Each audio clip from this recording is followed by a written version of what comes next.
Welcome back to Tracking That, a channel where we try to track what liberals are saying, but end up not being able to as usual. I'm embarrassed on behalf of all men for this video. White Dudes for Kamala Harris was a Zoom call featuring Hollywood celebrities to raise money for Kamala Harris's campaign. And because the men were pathetic Democrats, there was barely any testosterone in the session. Unfortunately, I may be ruining your day by exposing some of your favorite actors being far-left Democrats. That includes Joseph Gordon-Levitt, Jeff Bridges, Josh Gad, and Sean Astin. They were able to raise $3.6 million, but it was such an embarrassing call that Twitter temporarily restricted their account. And of course, that is making liberals rage. First, we'll talk about Jeff Bridges. I gotta laugh because I accepted the invitation. You know, I was brought to the party not so much as being white, and I certainly am, but because I'm a dude, you know. So a friend sent me this email today with your hat on there, and I said, "Oh, I gotta have one of those. I qualify, man. I'm white, I'm a dude, and I'm for Harris."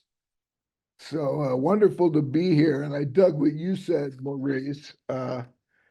That's really, terrific. The fact that you're here, you're a black man here with us white guys.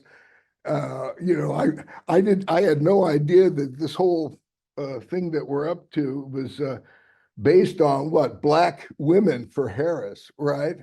And so it kind of morphed into white men. White dudes. I can almost guarantee these guys were paid. Who wants to talk about being a white man and saying you're voting for Kamala? What does that have to do with anything? And is it trying to relate to the average American? Because I don't feel any relation with what he has said. This is embarrassing.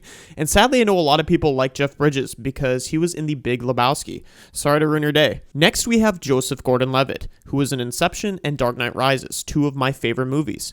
But no surprise there, Ellen Page, who was in Inception, now switched genders, and Leonardo DiCaprio is a radical climate guy. Just thought I'd throw that out there. I find that fascinating.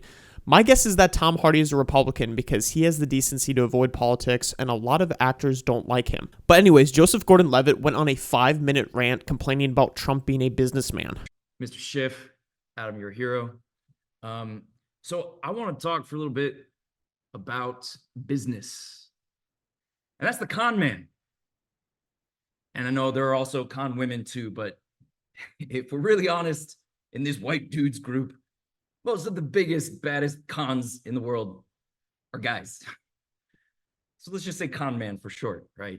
So first he calls Chuck Schumer a hero, which that's probably something I've never heard of in my life. I don't know where he got that from. Then he brings up gender and how men are the problem. Second, he brings up that Trump is a con man. He goes on to further explain his theory, saying Trump screws people over, yada, yada, yada. There's nothing prominent that he's saying. I will spare you the cringe. Next, we have Olaf voice actor Josh Gad, who in the past apologized for playing LeFou in the live-action Beauty and the Beast because they made him gay, and he wasn't gay.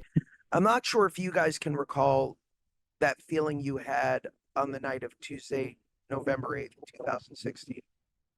I stood over my kid's bed, and I wept. I wept because I felt like I let them down. I wept because they had the chance, and we had the chance, to have a female president for the first time in our lives and in the history of this nation. What a friggin' loser. He wept because they didn't elect Hillary Clinton because she was a woman? These guys are brainwashed so badly like any other Democrat, voting based on looks, emotions, what private parts you have. Ooh, I'm grossed out. Next, we have Sean Astin, who played Samwise Gamgee in The Lord of the Rings. Democrats are calling Lord of the Rings toxic masculinity, so I'm not sure why they want to hear Sean's opinion on this, but here he goes. The idea that men can gather to talk about how we feel. Interesting, powerful concept. And the other side, they try and take everything that's good about us and demean it. Kamala Harris smiles. She laughs. She dances. She has joy. She's alive. And they try and ridicule her for that. And they try and undermine us.